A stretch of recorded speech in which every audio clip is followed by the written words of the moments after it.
My fellow Americans, it's me, your president, Donald Trump. With me today is the movie great, Mr. Forrest Gump. And this is Trump and Gump Movie Reviews. Say hello, Mr. Gump. My name's Forrest Gump.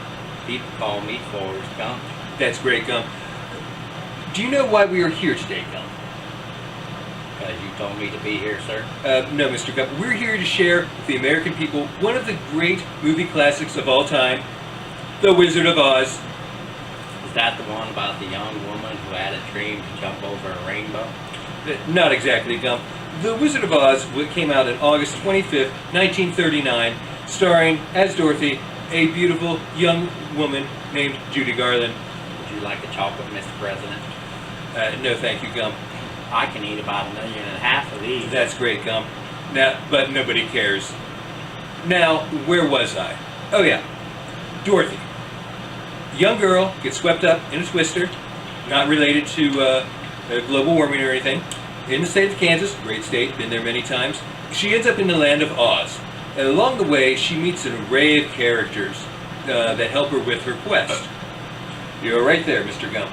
I was really thirsty. That's great, Gump. Now, Mr. Gump, what do you think of Dorothy in the movie? Her dream had finally come true. She'd become a folk singer. Yes, she did do a lot of singing in the movie. One of her characters that she meets along the way was the Scarecrow.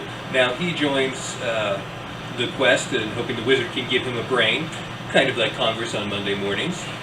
What do you think of the character of the Scarecrow, Mr. Gump? Stupid is as the stupid does, sir. Exactly. Jesus, Gump, you must have an IQ of 160. My mama always says. That's great, Gump, but nobody cares. Now, in every movie, there has to be an antagonist trying to stop Dorothy from reaching the wizard. In this movie is the Wicked Witch of the East, or as I call her, the Hillary Clinton.